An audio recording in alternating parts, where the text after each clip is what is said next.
I'm Kat. I'm Rachel. We are the Pandemonium. Good morning. Good morning. I need to make an addendum. Oh? Yes. To the Amy Jo episode. That's not why I'm giggling over here. Because I sent this on my Snap. Yeah. Because I can't even see my toes anymore unless I look over to the right or to the left.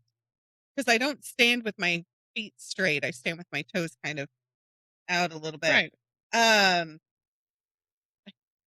mean, I already couldn't see my toes because of my boobs. And now I can't see my toes because Other reasons. other reasons. Now I'm too short. Ew. You know what? Whatever. It's fine.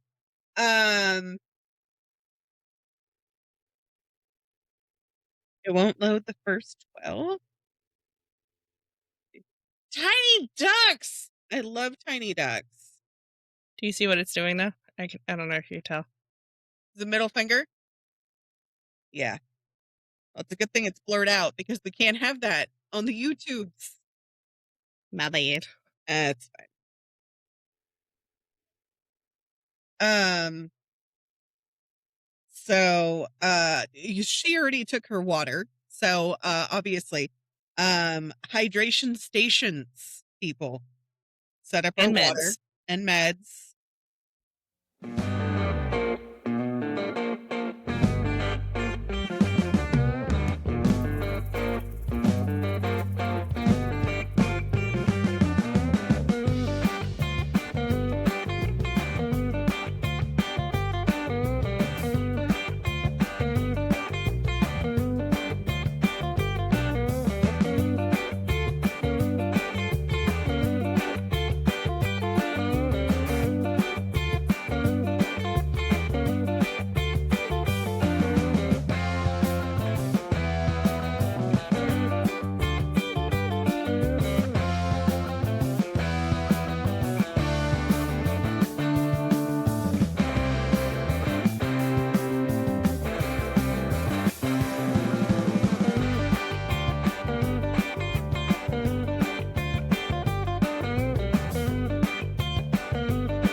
But I kind of fudged up on the Amy Jo episode.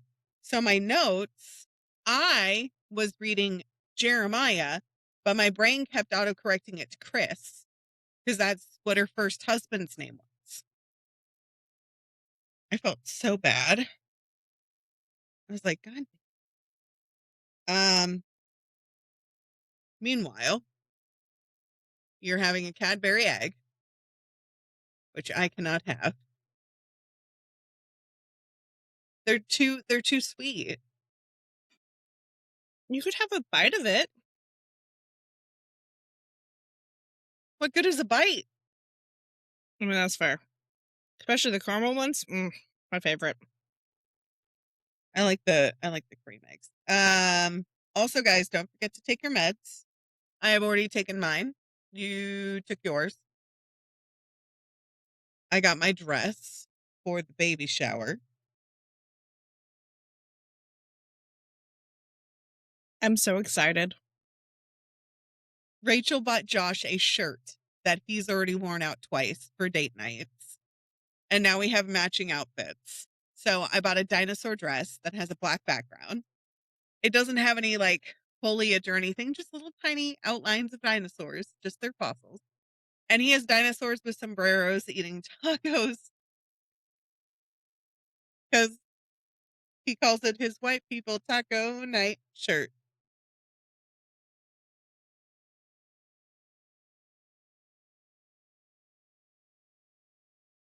This man of mine.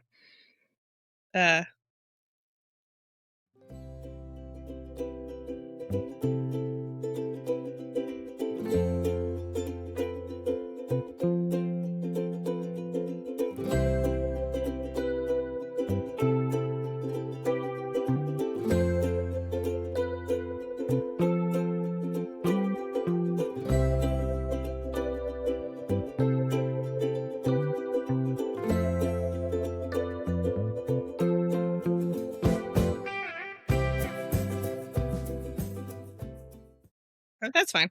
Technical difficulties. Wouldn't be a show without it. Would not be a show without some technical difficulties. My mother did send me a package because I really wanted a cricket for my birthday or for Christmas. I wanted it for something. You saw nothing. I know she watches us when she's at work. I need to. No, she doesn't. She listens to us, but I don't know if she watches the video.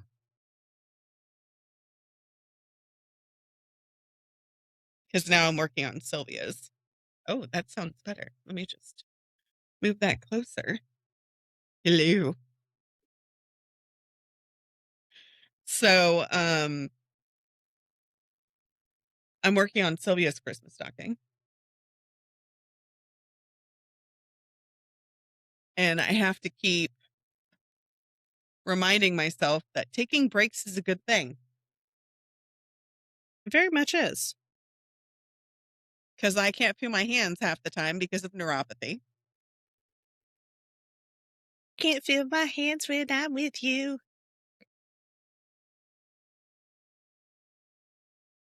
But my mom sent me this giant package. 34.5 pounds. And she's like, you can't lift it. And I said, I didn't. I pivoted it. You could not lift it at all. No, I could not. So I pivoted the box. You know, probably put a picture of Pivot, which is my favorite scene from Friends. And when husband got home, he moved it to the kitchen table. And I was like, is this what you've been secretly working on behind my back? And he goes, maybe. And I was like, it's a pony, right? And I texted mom and I said, it's a pony. That's our ongoing joke. Whenever she buys me something, it's a pony, isn't it? Because I used to say that when I was younger. I only wanted a pony. I wanted to be a horse girl, like my best friend Melissa. And yeah. Anyways. So I'm not doing today's story, which leaves us with one other option. Well, I mean, it could be a third option, but you know, that'd be a little weird. Considering there's only two of us on right now. I was gonna say, Frank, are you there? Hello. I mean, considering you're the only one that could hear Frank, so It's not because I'm schizophrenic. I'm not schizophrenic. I'm a medium. I'm a psychic medium. I hear dead people. It is not fun. And I was about to say, it's like hearing alive people, but they don't go away as easily. It's very true. Also, every time you put your phone on the table, I can hear it. I need to get you an arm. I need to get you a boom arm. I keep trying to mute myself when I was doing that, but no, I was taking a picture of Fluffy, so that I sent to the sister chat. I just stuck myself. You should go look at the picture of Fluffy instead.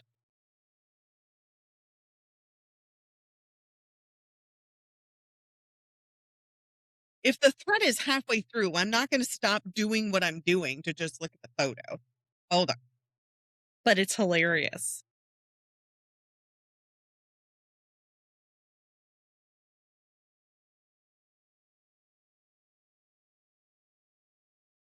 You're welcome. It's not hilarious. She's so cute. We should insert that photo here.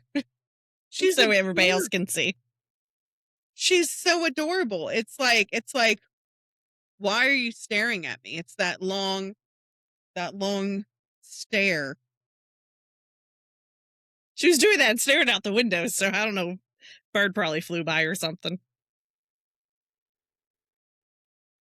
Anyway, speaking of birds, Speaking of birds, are we talking about birds today? No, but we're coming up to our Easter episode, so I mean, So bunnies. more like candy. Because Christians took over Easter and developed the whole Easter bunny thing and candy. So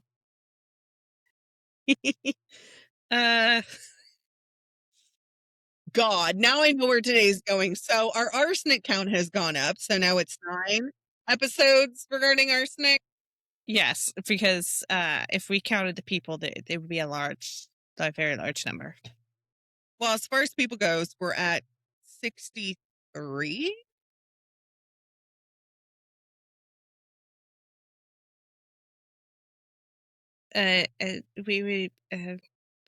We would be probably in triple digits. Rachel, what? Not the kind of holiday episode I was thinking of. I was thinking of like something feel good, maybe like Wholesome. not really wholesome because like, that ongoing joke from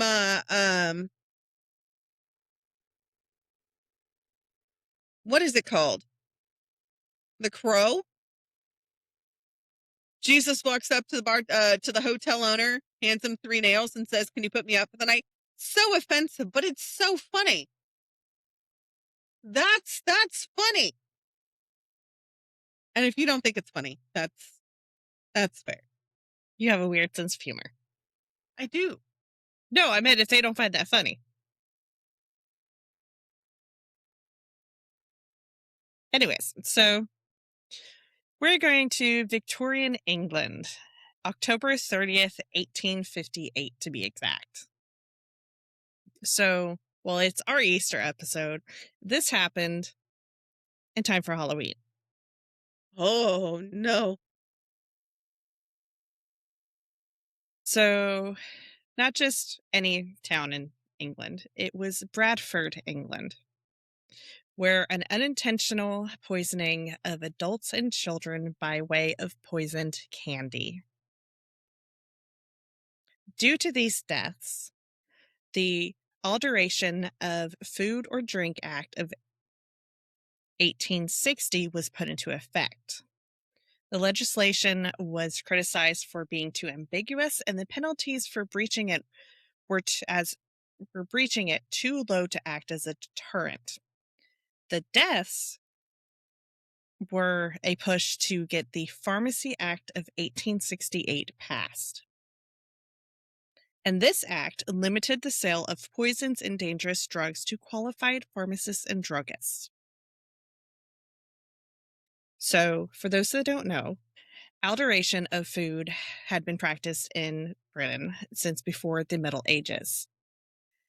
But during the 1800s, it became a real problem because the cost of sugar was so high due to slavery and just everybody wanting to have sugar. Shopkeepers started mixing in substitutions to make it stretch further. And some of the substitutions weren't exactly edible.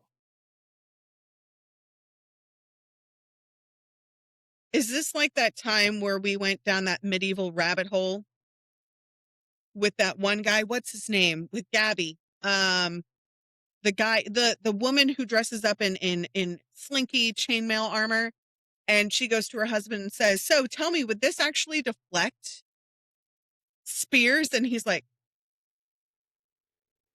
"What?"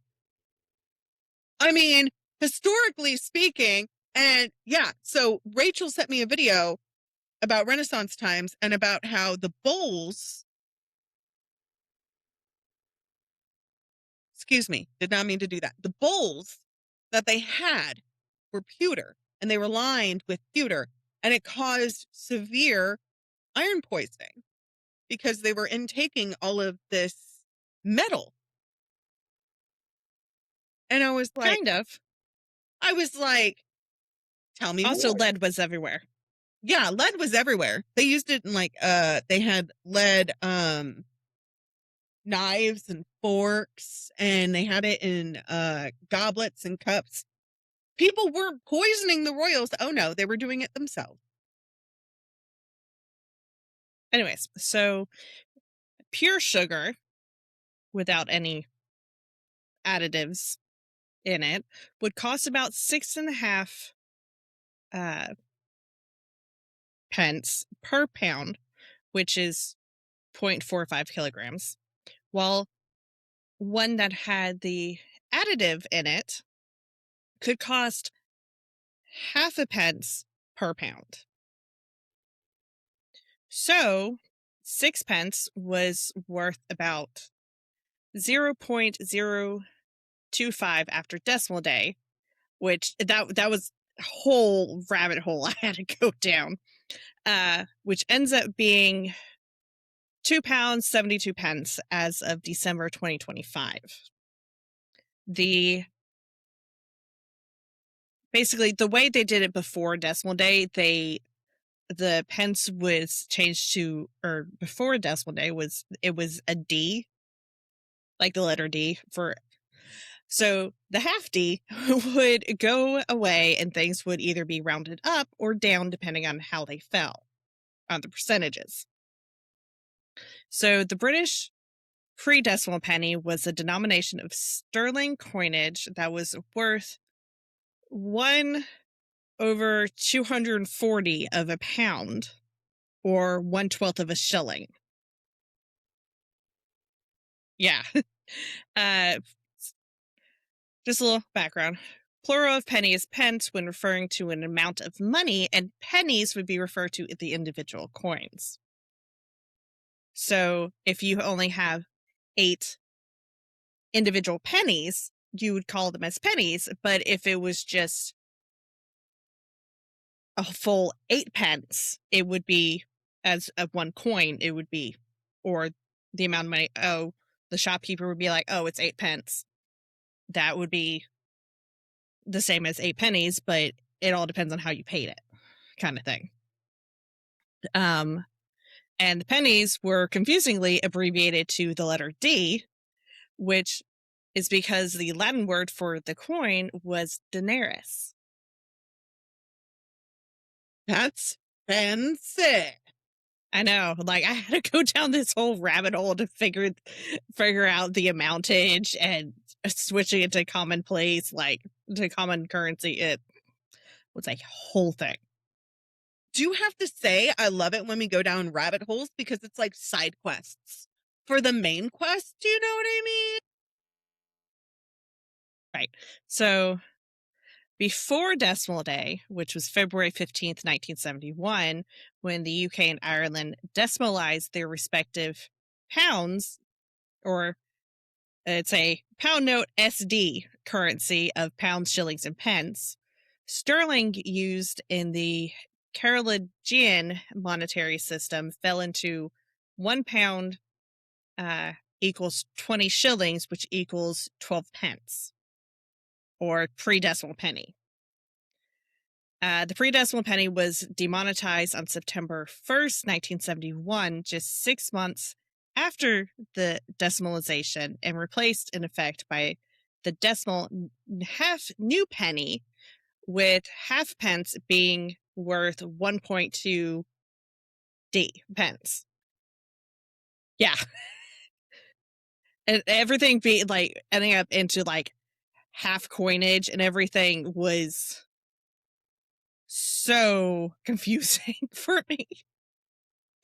It took me I think 3 days just to get through all of it to sort out the money situation. It was so confusing. Anyways, back to Bradford. So, well, a little bit before that. So, alteration fell into 3 categories. You had the harmless additions, like chicory and coffee, flour and mustard, and watering down milk. No harm, no foul with those. Then you have the serious and deadly adorations. So the serious ones were the indigestible ingredients. So alum, gypsum, and chalk into white bread, and tree or shrub leaves into tree leaves. And then you have the deadly additions, which is salts of copper and red glaze used as colorants, mercury salts being added to cheese, and the use of arsenic, sulfuric acid, and nitric acid.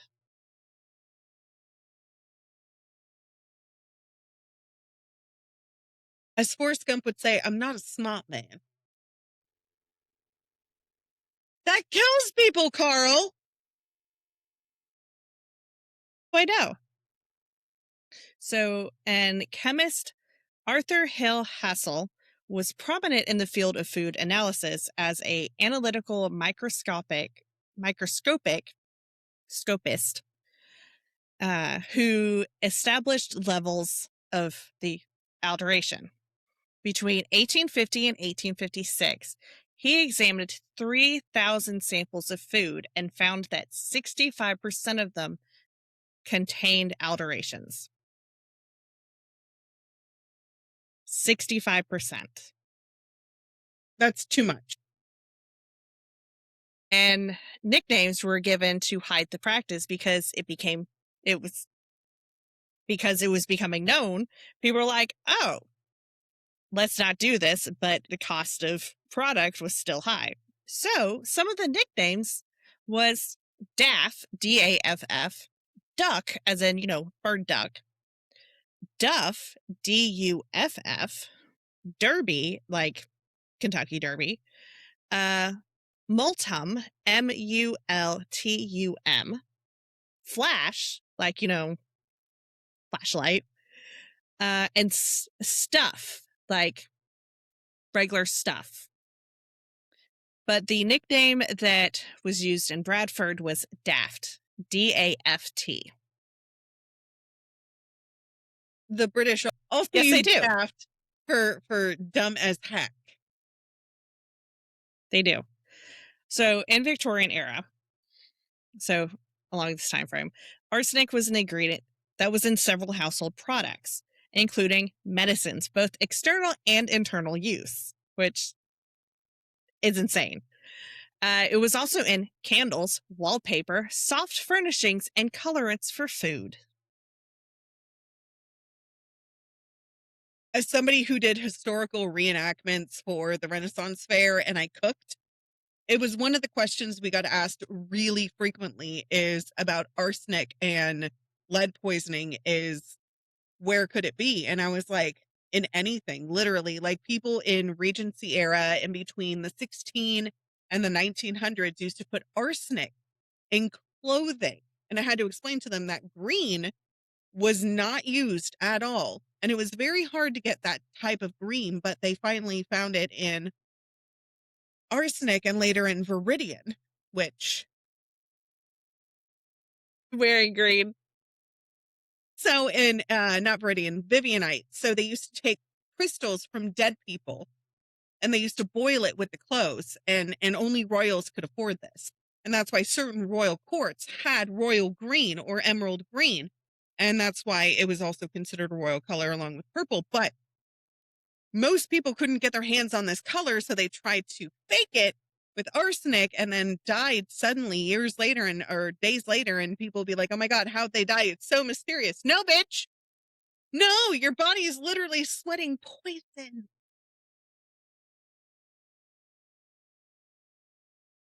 Sorry, I will talk about that all day long because Rachel knows I follow those historical costumers on Facebook, and she sends me like Astro Darling and who's the other one? The really thin one.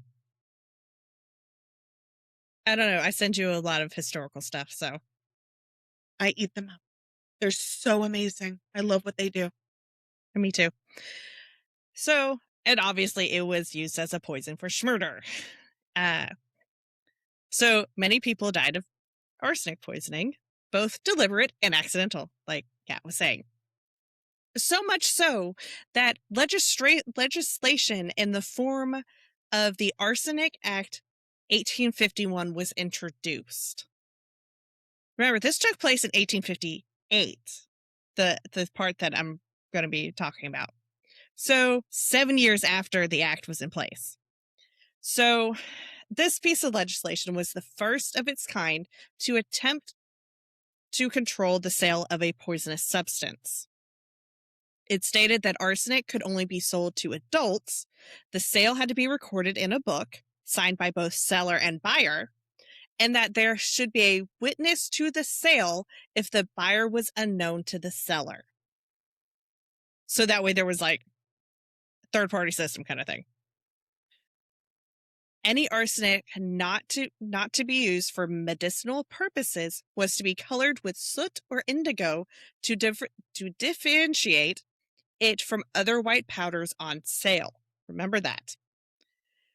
There was no restrictions on who could sell the arsenic. There was no license to be required, and any trader was able to sell it as long as they kept a record of the sale.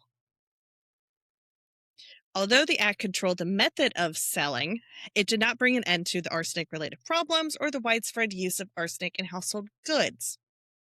In 1960, an article in The Lancet asked how to convict of arsenic poisoning when ladies use arsenical cosmetics, when confectioners sell arsenical sweetmeats, when paper hangers clothe our walls with arsenic hangings, and impregnate all the air with fine arsenical dust.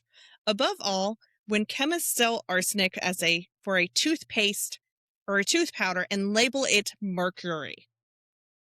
The Lancet is a weekly peer-reviewed general medical journal that was founded in England in 1823, and it is one of the world's highest impact academic journals and also one of the oldest medical journals still in publication. So it's still around. So like, it's pretty legit. So arsenic trioxide, which is also known as white arsenic, when in powdered or crystal form, resembled sugar or sand. It was also used as a wood preservative and as a pesticide. As a solid, it is tasteless. In a solution, it has been described as very faint, at first sweetish, afterward very slightly metallic. So now that we have all that background, it's time to start the horror. Because they do persist. And so do we. So there's this guy called Humbug Billy. I'm sorry. His name was Humbug Billy? Okay, so his legal name was William Hardaker. But he was known as Humbug Billy because he sold sweets from a stall in the Green Market, which was located in central Bradford. So, humbugs is not just a thing that, Scrooge said in the Christmas Carol. They were actual candy. Humbugs were candy? Yes. Hold on. Let me send you a photo of it. Was it good?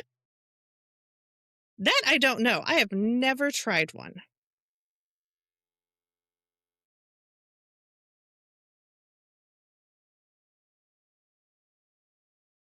Dang it, of course, it's not going to let me do it. Just Google humbug. It's fine. I have them in my notes. So, insert photo here. So, humbugs are a traditional boiled sweet / hard candy that is available in the UK, Ireland, South Africa, Canada, Australia, Zimbabwe, and New Zealand. They are usually flavored with peppermint and striped in 2 different colors, most often black and white. They can be cylindrical with rounded ends wrapped in a twist of cellophane, or more traditionally, they are a triangular pyramid loose in a bag. Ones that I know about are the ones that are cylindrical, and they're kind of round sometimes. So they're the round balls, or the ones that are like the cylinder, and I'll put different pictures up above.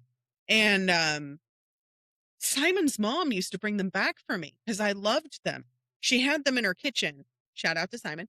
His mom still loves me. Like, after all this years, she still loves me. She thinks I'm adorable, but that's besides the point. It's because I am adorable and pocket sized. So she used to bring the humbugs back, but they weren't in bags. They were like in brown paper sacks. And yeah, no, they're good. She used to bring me the cherry kinds, and they have black licorice. I'm looking at them. Black licorice, butterscotch. They had different flavors, but the kind she would bring me were cherry. I'm addicted to cherry. Rachel can tell you I love cherries. Anyways, continue. So now you know what the humbugs are. So sometimes the triangular pyramid shape would be loose in a bag. Usually the longer ones were usually wrapped in the cellophane.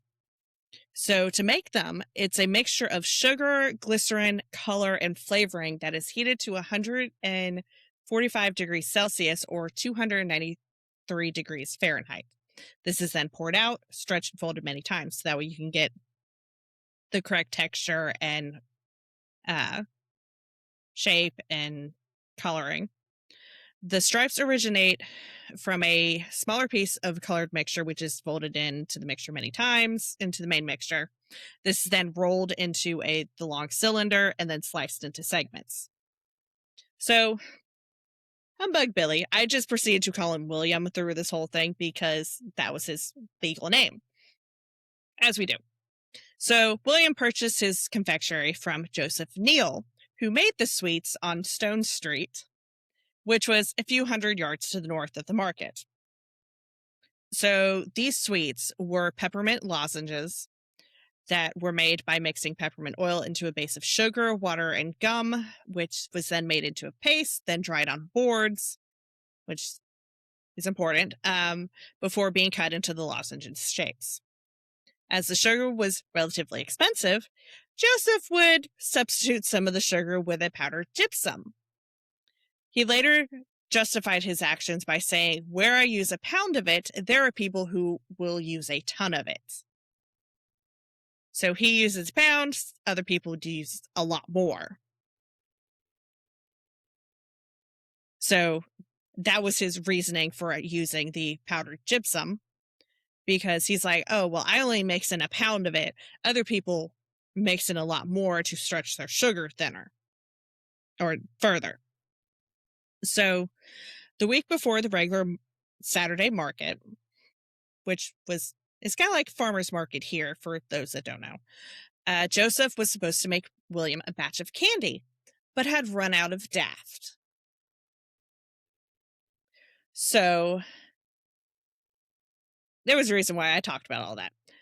So Joseph asked his lodger, James Archer, to go to a druggist in Shipley, which was about 5 miles, 8 kilometers by road, up the road, to go purchase the gypsum.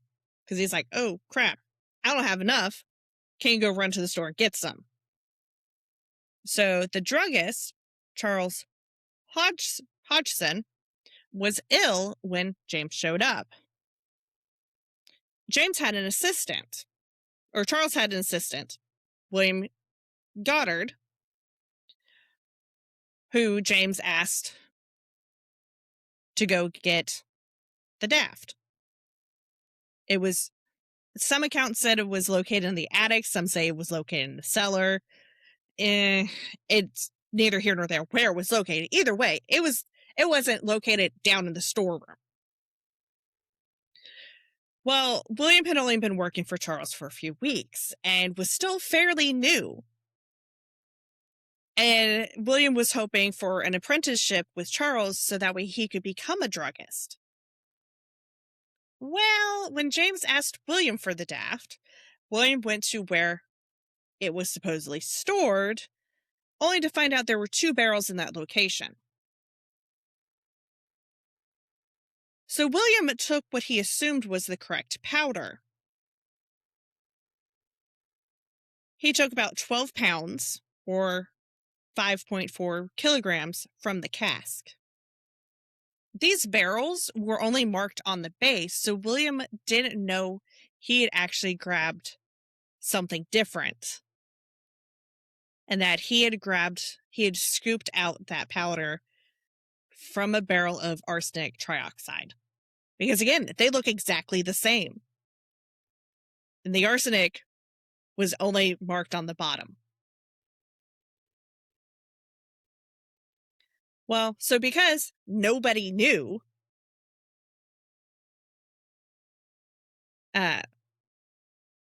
James Neal, sorry, that was Joseph Neal. So Joseph had asked James. Well, Joseph had also employed another James, a James Appleton. Yeah, that got confusing. So yeah, Joseph and James. So James Appleton was an experienced sweet maker. Well, Joseph asked James A to make the sweets once the other James got back with what was supposed to be gypsum. Well, both James and Joseph both thought that the new batch of sweets looked a little different than the normal mixture. But they were just like, whatever. It is what it is kind of thing. They didn't think anything about it. James Appleton had thought that the mixture was more free-flowing and smoother than normal when they were mixing it. Both James and Joseph considered the end product to be a darker shade than the usual. James Appleton, who had worked very closely with the arsenic, fell ill and suffered from fits of vomiting and pain in his arms and hands, and he was ill for several days. Joseph Neal, who had tasted the sweets to check the quality, also started vomiting. And neither man connected their sudden sickness to the sweets. Well, William came around to collect the sweets. He noticed the different color right away. He's like, this is not my normal color. He proceeded to negotiate with Joseph Neal about the price because he's like, this is not my normal product. This is not okay. So he basically bartered with him until Joseph lowered the price to 7.5 pence, which would have been £3.26 per pound for 40 pounds, which is 18 kilograms. 40 pounds is a lot of candy. Regardless. So this was a discount of a half-pence per pound on his usual price. I was like, and so in my notes, I said, because the half penny doesn't exist anymore, I could not adjust for inflation. So we're just going with what it is. So William went on to sell the sweets for 2 ounces, 57 grams, for 1.5 pence, which would have been about 54 pence after decimal. He proceeded to sell 5 pounds, 2.3 kilograms, by the time he left for the day. Well, William also had a person working with him. So William left early because he had sampled his own sweets. And by 5:30, he also was feeling ill. So he went home, left his assistant to stay at the stall until the market closed for the night, which was about 11:30 p.m., about 4 hours after he fell ill. By this point, about 1,000 sweets had been sold. So a large amount of the sweets had been sold. Oh, no. Next morning, which was a Sunday morning, 3 deaths had already happened. Elijah Wright, and then a 9 and 14-year-old sons of John Scott. Local police were, of course, informed of the deaths, but had assumed it was from cholera because cholera symptoms and the misdiagnosis of cholera, instead of arsenic poisoning, was a common mistake because the symptoms for both were very similar. Both had vomiting, abdominal pain, and diarrhea. And England was currently going through an ongoing cholera pandemic. So they just assumed it was cholera. They're like, oh, well, I guess we have a pop-up of cholera now. Not thinking it could have been anything else. Well, more deaths started being reported throughout the day, to the point that Constable Campbell was sent to investigate, and he made the connection between the sweets and the deaths. Well, he then went to see William and seized the remaining sweets that William had, which was just under 36 pounds or 16 kilograms. So he'd only sold about 4 pounds of sweets, but it had done enough damage because in that 4 pound of sweets, you had a lot of pieces of candy. And people are sharing them. Oh, I'll take one, you take one, we'll pass the bag around kind of thing. So it's spread. And then you have like some people that would just eat the whole bag themselves. So Constable Campbell then went to Joseph Neal's premises, where he seized 6 ounces or 170 grams of fragments of the sweets.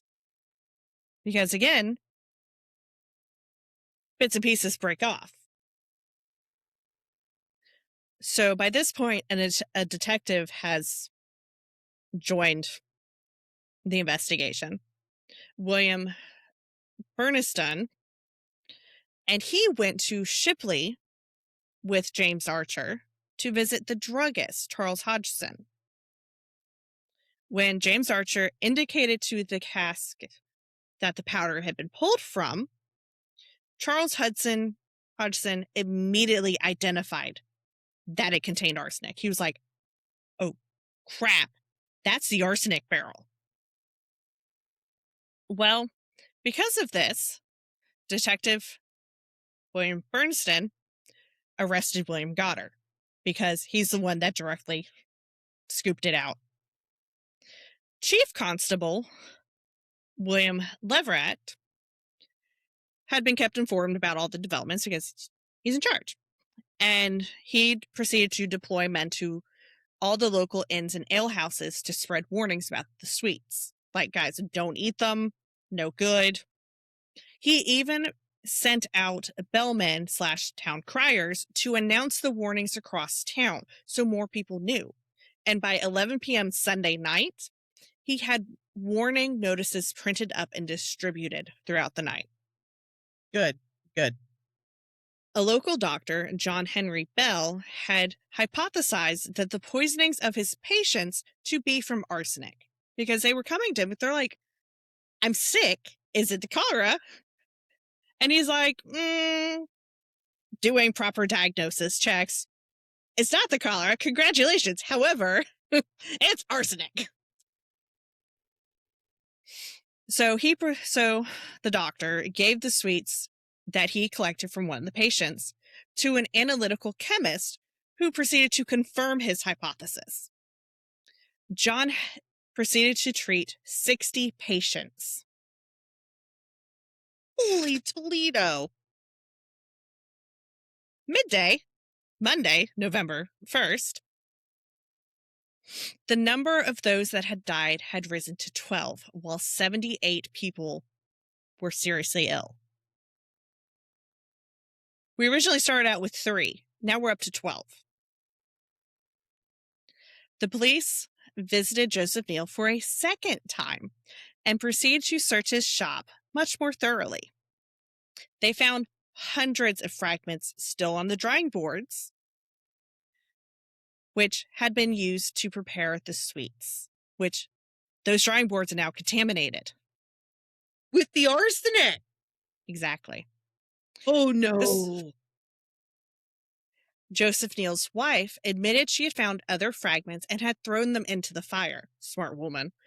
She had also been to their shop and brought back some bags of mixed sweets that had contained the fragments or the whole sweets themselves, because she's like, oh, these are just extra. I can throw in mixed bags, take them home, give them to family, whatever.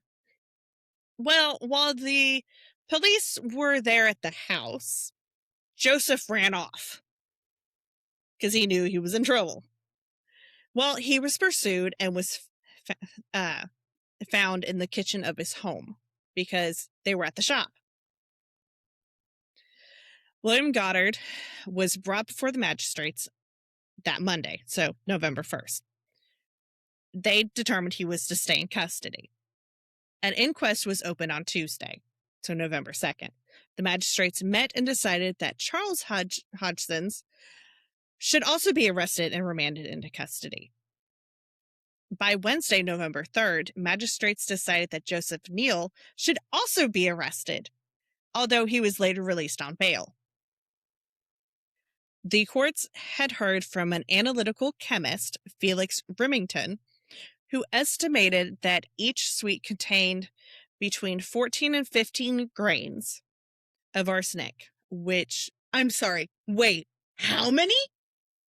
14 to 15 grains, which for those of our listeners that don't know, that's about 910 to 970 milligrams of arsenic. That's why I said, excuse me, how many? Because I've worked as medical assistant and surgical tech for a very long time. You have to learn how to measure. Oh my God. I didn't measure arsenic, but I knew.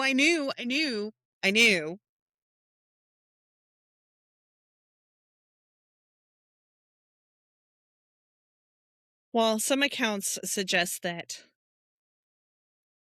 they contained 9 grams, which was still 580 milligrams of arsenic. 4.5 grains were sufficient to kill an adult male. So each sweet contained enough arsenic to kill at least 2 people, and enough of the sweets had been distributed by William Hardaker to murder 2,000. By the end of the day, Wednesday, 15 people were reported dead, and 11 of them were children, while 13 more were listed as dangerously ill, and another 150 were ill but not in serious danger. Because again, like I said, everybody was sharing the treats, the sweets, the sweets. Pretty much. So Friday, November 5th, the magistrates met again because this is very serious. We are meeting like every other day, basically, and determined that the 3 men in custody should be sent to the next York Assizers, basically courthouse, for trial on a charge of manslaughter by negligence. So bail for Charles Hodgson and Joseph Neal was set about £200, which today would have been £21,768.88. And bail for William Goddard was set at £100, which would have been £10,880.44. By this point, Friday, the number of dead had risen to 17, with 196 people ill. Eventually, it was up to 21 people, and over 200 were sick.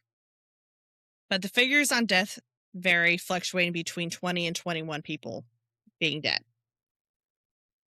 Well, the courthouse opened November 9th, 1858, so they had to wait almost a little over a month for their court dates. And the judge was Mr. Baron Warren. And in his opening remarks, he said that there was no case for Joseph Neal to answer, as he was not present when the arsenic was purchased or the sweets were made. So the case against him was dismissed.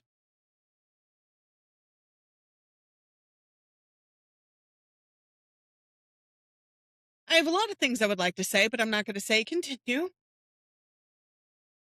William Goddard was only following the instructions of his master, of the shop owner, and so he also had no case. And so his charges were also dropped. The case against Charles Hodgson, however, would stand, and because he was the druggist, he was the licensed person. And so he was tried later that month. Charles Hodgson's trial started on December 21st for the manslaughter of Elizabeth Mary Midgley, who was 7 years old. But if he was found guilty for that one, they would start adding to other charges. Because they're like, we're going to start with one and see how that does, and then we'll add more. Well, after hearing some of the evidence, the judge stopped the proceedings and said there was no case for him to answer to as well. The judge then instructed the jury to record a verdict of not guilty, which they then did. Due to the deaths, it led legislation to put laws into place to stop similar events from occurring.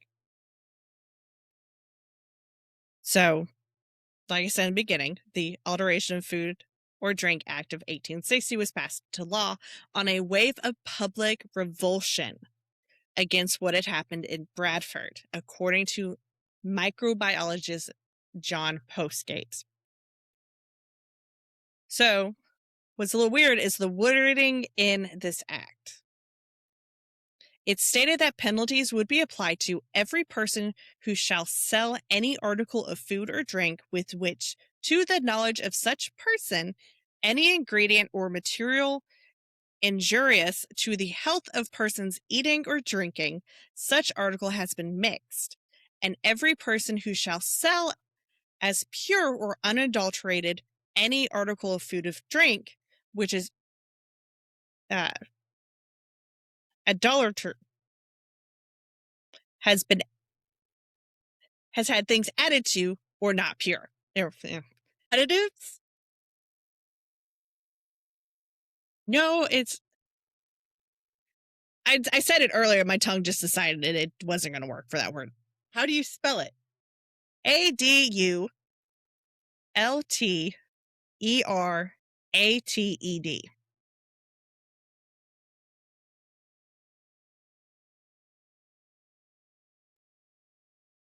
Adulterated. I know. I said it earlier. My tongue just decided was done saying the word. Okay, it happened. So the political economist Sebastian Rowe observed that the law only applied when Al- that word we said earlier, food, Adulterated. adulterated. I know the word. My tongue's just like, no, we're just done saying it. Adulterated food was being passed off as pure. So the protection was only misrepresenting what was being sold rather than ensuring the purity of all food. The medical historian James C. Wharton considered the act was next to useless as its provisions were too ambiguous and the penalties for breaching it, which was £5 at the time, which is 544 pounds and 2 pence, were too low to act as a deterrent. Now, what were you going to say?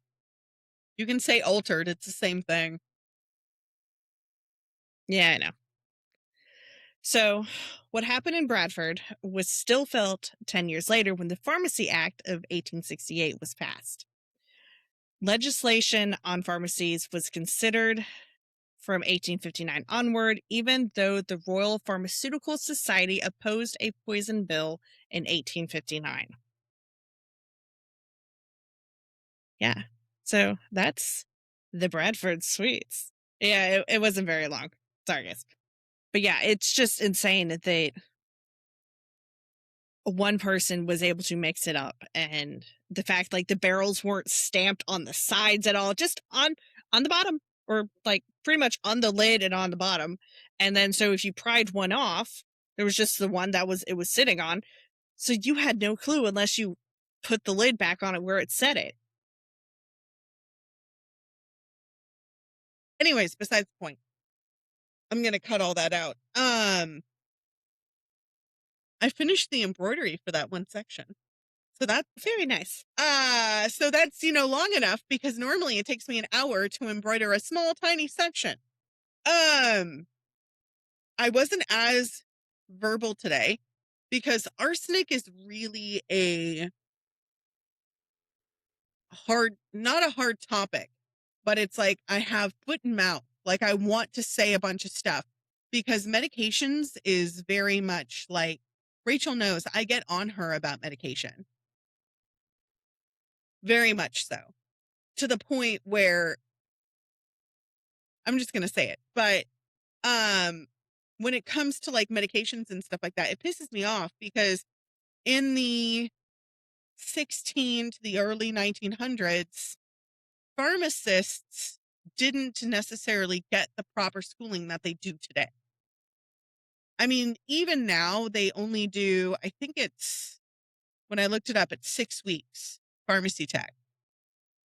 I think it's 6 weeks schooling now, but before it was like 2 or 3 weeks, like not even, if I remember correctly. Right. It's a lot more now than it was before, which thankfully it is. But at the same time, didn't help people back then any. Like you literally had an apprenticeship and for like, I think it was like a couple of years. And if you passed that, then you were good to go. You submitted basically registered with the registrar office and that was it. You were good. You'd open up your own shop and it's insane. I mean, and that's what happened with H.H. Holmes as well, is that's how he was able to schmurder as many people as he did, aside from the Schmurder House, is because he got his pharmaceutical license after like a week.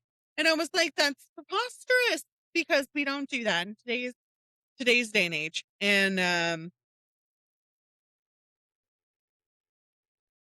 sorry. Yeah. I'm looking. Just insane. It's insane. The next topic we do, I think, yeah, we already recorded it. You're going to hate my topic. It's fine. It is what it is. It's a lot of schmurder. Not a ton, mind you. Just a little schmurder, not a lot of schmurder. Not nearly as much murder in the background of this one. No, not nearly. No. Although I did have a request for us to discuss Titanic again. Tag me in, boss. That is her Roman Empire. So what I was thinking we could do is discuss for a Serotonin Saturday, have that be a big episode for a Serotonin Saturday, or Serotonin Saturdays that aren't more than like 45 minutes. I think that's the max. Also, I hope you guys are enjoying the little dance break we do for the medications and hydration stations instead of just telling you to do it. I like that. You too. It's a little happy. It's a little bit of happy encased in our madness and our frickin' pandemonium. What was I gonna say? But yeah, if we do the Titanic, if we get enough people to comment or send me messages stating, because right now it's only one person asking us to do Titanic. I mean, we might just do it anyways and just throw it like later on in the season. I don't know. Depends on how we're feeling. I mean, I already did the history of Hearst Castle because the links I had for last year that had all the paranormal activity are gone. They are deleted. And I was like, man, So rude. rude. So we're gonna have that for one of the Serotonin Saturdays as well. So I guess we could do, if you want to deep dive on the Titanic and things that were found, because I already told Rachel when we road trip, because Josh and I are looking at an RV, we're looking at purchasing an RV. We're gonna pick Rachel up in Florida, and we're gonna drive up to Pigeon Forge, and we're going to go to the Titanic Museum in Pigeon Forge, Tennessee, which is the largest Titanic museum out there. It's beautiful. I was supposed to go with Hales, but that whole vacation was a fiasco. But besides the point, I love Hales. Regardless, we're going because there's also a Schmurder Museum in Pigeon Forge, which is directly across the way. And I'm like, we have to go. We have to go. We have to go. I had fun today. I enjoyed it. I did not enjoy the Schmurder. You enjoyed the history behind it? I did, because this is right up my alley with arsenic and old lace. Like the whole, that is something I will do for one of the next episodes. One of the next coming up episodes is arsenic clothing. Perfect. I'm thinking a Serotonin Saturday because it's not technically schmurder, because these are people actually wanting to dye their clothes these colors. So it wouldn't technically.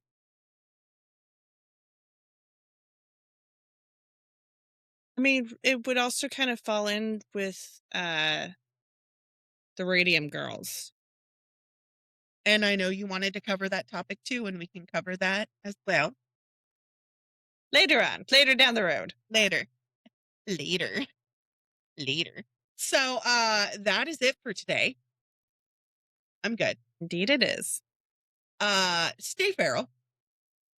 By hand. Sorry, I forgot to unmute myself. And we'll see you guys next time. Okay, goodbye. Okay, bye. Well, party possums, that's today's dose of the Pandemonium. Thanks for listening and watching the ADHD chaos. Review, comment, and don't forget to subscribe. Tune in next week for more continued madness. And as always, stay feral.